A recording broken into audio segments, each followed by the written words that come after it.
So first topic, we're going to be talking about Jimmy Kimmel. And here's what USA Today said about him. It said Jimmy Kimmel's late night talk show was suspended indefinitely following the host's comments on the fatal shooting of conservative activist Charlie Kirk. Before we're going to talk about it, we're going to put a little video to showcase what Jimmy Kimmel specifically said.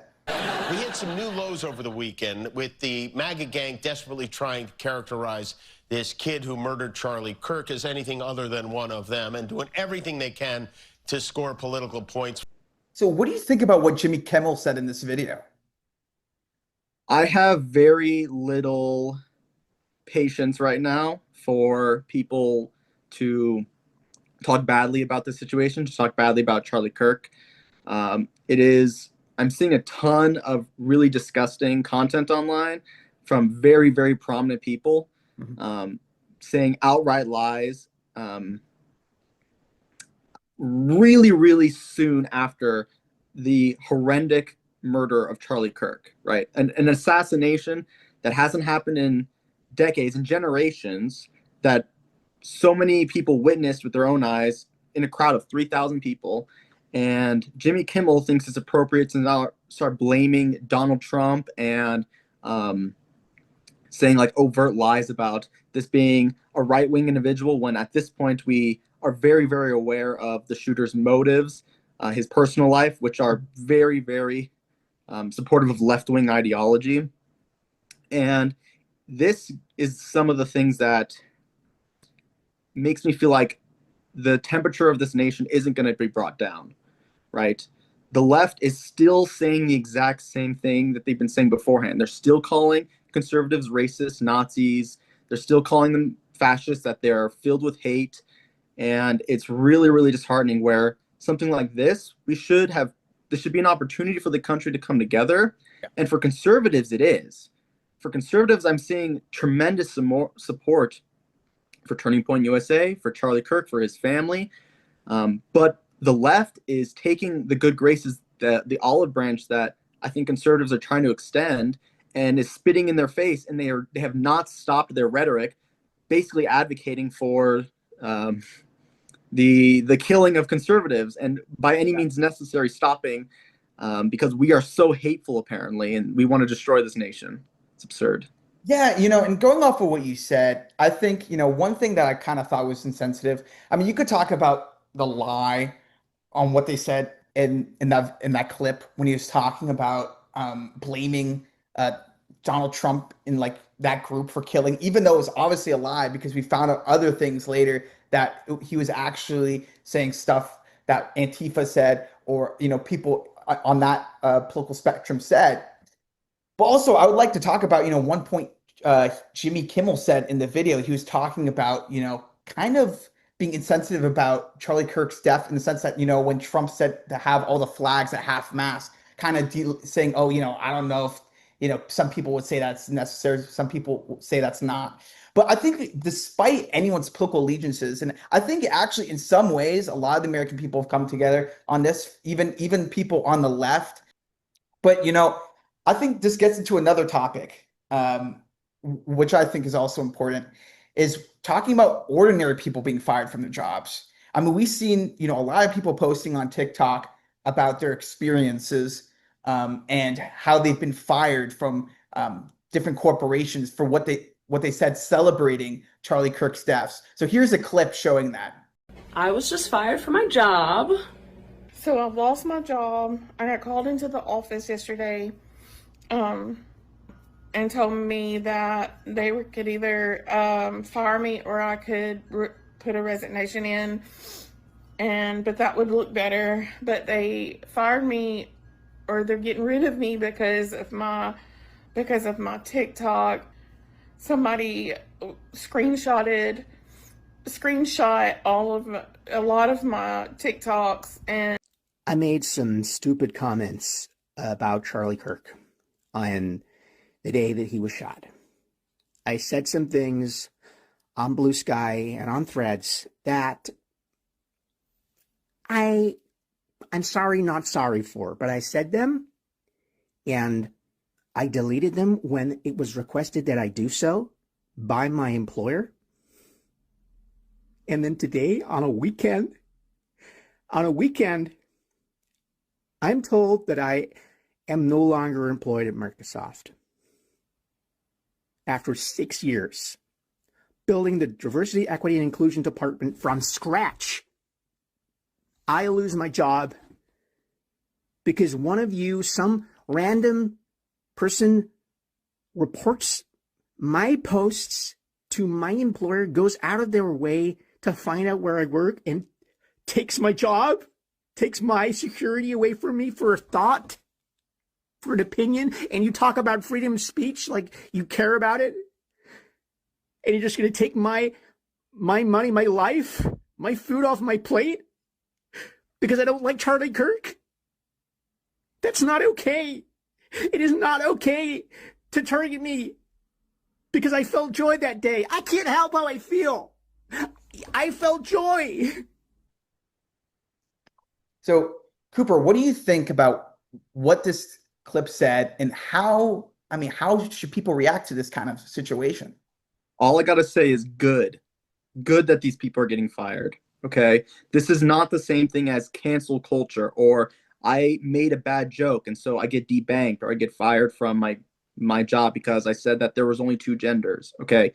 This is people on social media celebrating the murder, the political assassination of a person that they, for the sole reason because they disagreed with them, not because they actually were a hateful person or that they called for that they advocated for white supremacy ideology, which so many people are saying that Charlie Kirk was spreading, which is completely absurd and not true.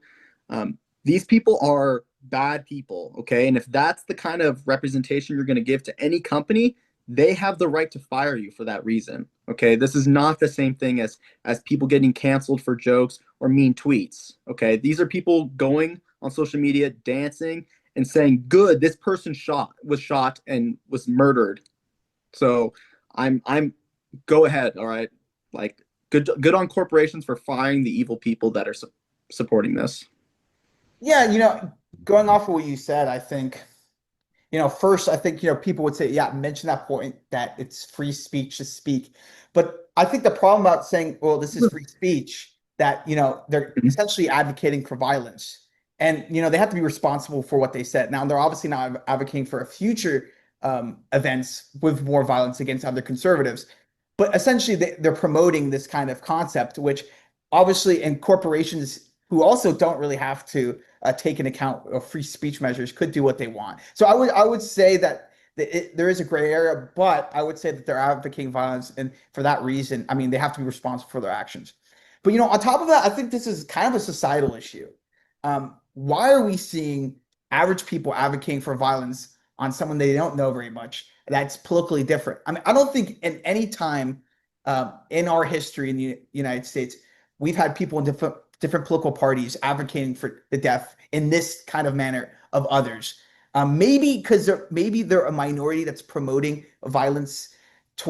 Maybe it's not everyone in that political spectrum, which it may be. Of course, it's probably the minority. But what's leading to that? I think a lot of it has to do with propaganda and what's going on online. People in these little echo chambers where they hear all these things. And you mentioned a little bit about, people lying and talking about Charlie Kirk as a fascist and a neo-Nazi.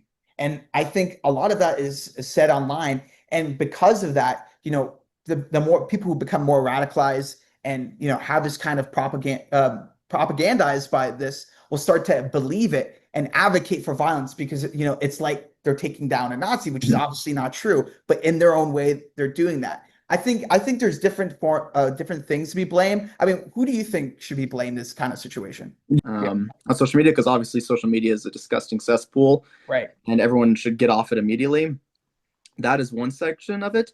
Yeah. But the other thing is that there's mainstream members of the left-wing media and in politics that are creating permission structures for people to commit violence. Yeah. Okay. They'll go out and say, and they'll tweet immediately after an event like this happens and say, we disavow all political violence. And then in the next breath, they say, but Charlie Kirk was spewing hate and he was a very controversial figure. and they will just go on and on and on about how demonize Charlie Kirk or anyone else. And it's that kind of rhetoric that is turning up the temperature, where the lunatics, a part of that section of the political left, they think that it's totally appropriate and necessary for them to go out and actually to do actual violence. Yeah. When the media says and promotes the idea that the fact that I say there are two genders is hateful violence towards them, and this is something that the members of that community will believe, that I am dead naming people, that I am advocating for their genocide simply for stating a fact, a biological fact that has existed forever, then that is appropriate for them to do actual violence on me. And it's that type of rhetoric that I'm seeing from the left continue on that led to Charlie Kirk's assassination. Yeah, absolutely. I think you were talking about the MSNBC anchor, right? Who said that, and he got fired initially. A lot of people have been saying I know there was one specifically. I don't remember his name, but he got fired because he said it right after Charlie Kirk got assassinated. I think you're referencing that. Before we get on to our next topic, I kind of want to end with this kind of discussion, because Charlie Kirk, obviously, what you would say is a figure who obviously perhaps is very divided if you like him or not. But when we're talking about in relation to other people in the past, like Martin Luther King Jr., like JFK, who was pretty much assassinated. Now, I know JFK was the president, but these people were who spoke politics in the same way Charlie Kirk, and they were assassinated. And there was a grief. And I sense there is somewhat of that, but there's also, like what you're talking about on the other side, which, I think there is kind of an absence of that, which I think we have to find a way to come together. Again, I reiterate this, Cooper's reiterated this, but we have to find a way to get beyond this. And perhaps, hopefully, it's just the extremes of both that who act, who are very ignorant and who have this hateful comments. I hope, the average American understands that this is a tragic incident and this shouldn't happen to anyone who speaks truth, because when violence replaces truth, that's when, we no longer have our country. So that being said, let's talk about our last topic.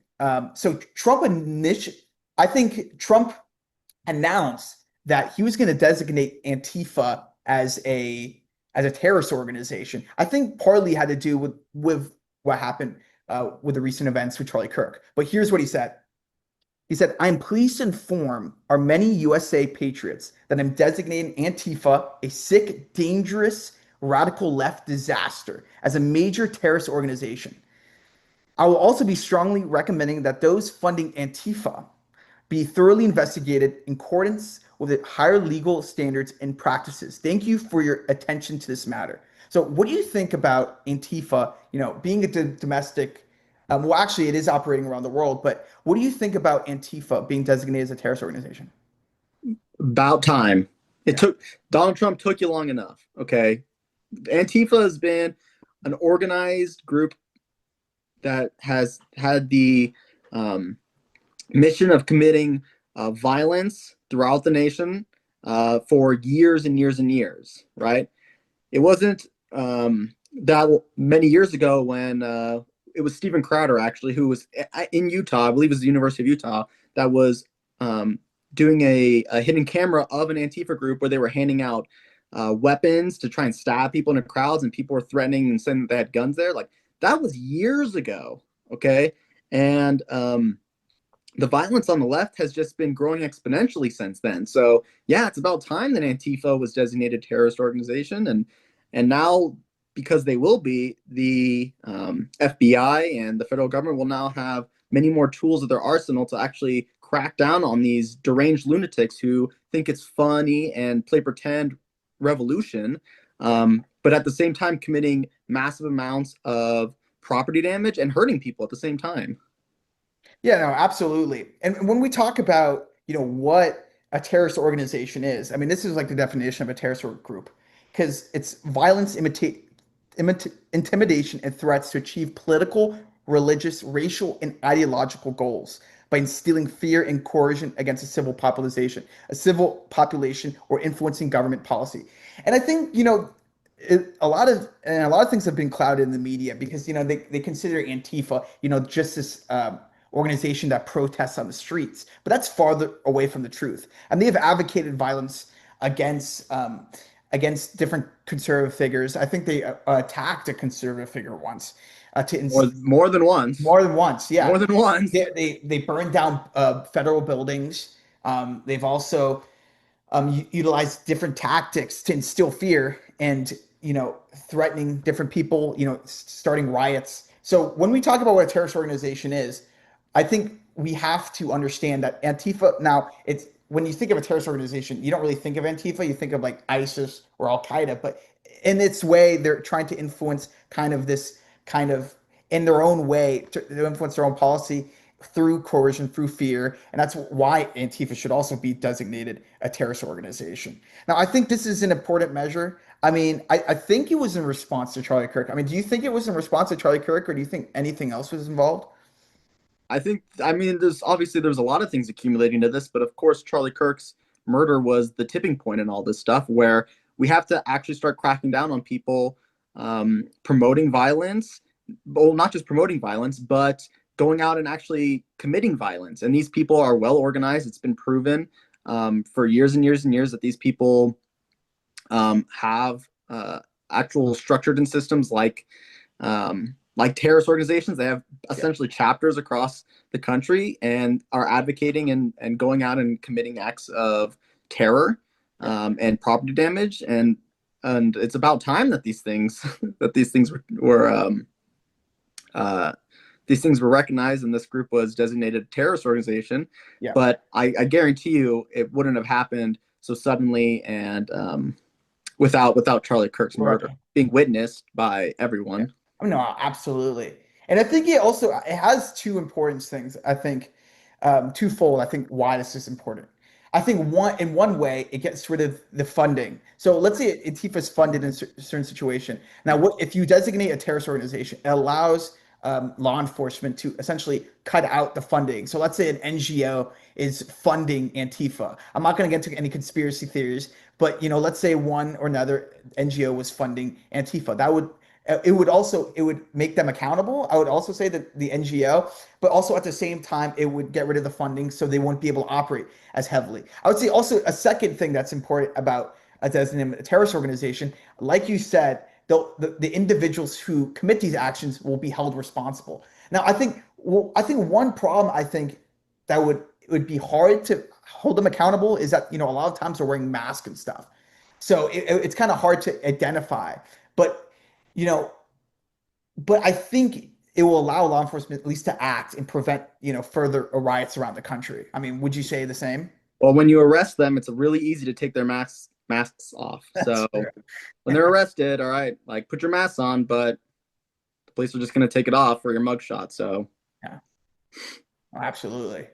When we're talking about what happened with JFK, Martin Luther King, there was a sense of mourning. Now, hopefully, this can bring us together. I'm hopeful, that the idealist in me is hopeful that it can bring us together. I mean, hopefully it can contribute to something positive rather than dividing us more. I don't know if that's possible, Cooper, but hopefully incidents like this, I mean, it's been covered in the news. I think it's been almost a week since the incident, and people are still talking about it as significant. Hopefully more people will start to realize the importance and gravitude of this, and we can, grow as a country rather than go back to polarization and divide more and more until, there's no more America left.